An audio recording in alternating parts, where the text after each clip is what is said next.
So this is feedback to our SAC. You need to stop dunking on small children and instead explain their stage of development. Fascinating. So as it says here, all these things are suggestions. There's not really a hard and fast way, which is probably what makes it annoying for me to teach, because you can look across the internet and no one will really tell you the structure that you should use. They'll say there's two different ways and no one really says which is the best, but it's pretty obvious to me which is the best. But for this one, we are using the easy mode. So from our practice act, the best topic sentence were those that either commented on social purpose, though they tended to be a bit too long. So it would be like this text is dealing with a discussion between a daughter and a father, and they're exploring favorite foods, and the social purpose of this is that they're learning more about each other. So you can see how that kind of expands a little bit too long. The other option is age or stage. So you'd say something like Neem or Neve in this story is at the babbling stage, which wouldn't happen, but is at the babbling stage moving towards the single word utterance stage, which puts them at perhaps, 2.5 or 18 months old, or obviously the age stuff is not necessary, but if you can recall those kind of pieces of information, that helps a great deal. So as we've got here some examples of social purpose. Neve is looking through a photo album while talking to her father, rather than Neve's phonology is bad, or Neve is at the telegraphic state in transcript 2. So yeah, rather than just saying what stage they're at, it's better to give a bit more of an exploration. But that's probably a bad example. And then we've got some examples here of what this might look like. A number of different people have given different topic sentences, different ways that you can do what we've just talked about. So, bottom one in text one, Neve is in the holophrastic stage of CLA. That's very simple, straight to the point. The other one undergoes child language acquisition throughout the three texts, maybe isn't the best, but then it says in text one, Neve is in the holophrastic stage of language acquisition, which is probably, again, close enough. And then the top one tells us Neve is in the one word stage of language development, suggesting she's between 12 and 18 months old. So that's very precise again, and adding the age gives a little bit of context that gives you something to explore in the paragraph as you go. And then the main issue that I found was people who directly reference the subsystem.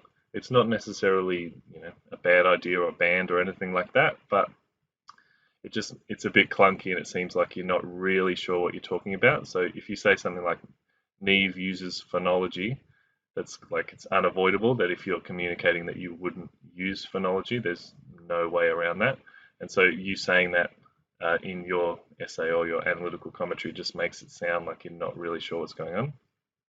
And then of course dunking on kids is bad. Neve has bad semantics is not the best. So instead, framing these things in regards to development kind of makes it a lot better. Neve has not fully developed her phonological awareness, or Neve's syntax is mostly simplistic, such as, and then that sets up something that you can build on with examples. Phonological awareness is a phrase we haven't talked about, but that's a better way of saying her phonology is not good, basically. And then something to avoid, and this was probably only 4 or 5 students, but falling in love with phonetics. So IPA is useful, but it doesn't really add too much analysis. It just kind of shows that you can check a chart and draw some symbols or draw some, some transcriptions of sounds. So try not to devote more than a sentence, perhaps per paragraph, to phonetics, unless it's really, really important. Like if I don't know, if the example had a speech impediment or something like that, it might be important. And then basically the main thing we struggle with, trying not to bully little kids. So poorly used semantics, bad sentences, wrong words, rife with phonological transgressions, that is impressively worded. Still doesn't necessarily analyze, it just shows that you know that the students or the children are doing things wrong. So yeah, it's kind of like a cover for not necessarily showing where they're up to or how they're developing there. This tells us it's super important that you mention the stage of language acquisition, focusing on the stage they're at or within, and I think this is A known example, it's one word that encompasses a domain or semantic field is the trait of the one-word utterance stage of language acquisition. So domain semantic field is a especially strong part of this, but it's basically gone from example to linking it to stage using really impressive combos of metalanguage. And then, as a couple of people did, not most of us, if you can talk about phases or transitions, so this something like this person is on the cusp of moving into the telegraphic stage, as can be seen through their syntactical complexity or their phonological playing with. So maybe their phonology isn't perfect, but if they show maybe that they can do it once but not consistently, that might be a sign that they're heading into another phase rather than just inconsistently making errors. And then transition phrases, there's just some examples there.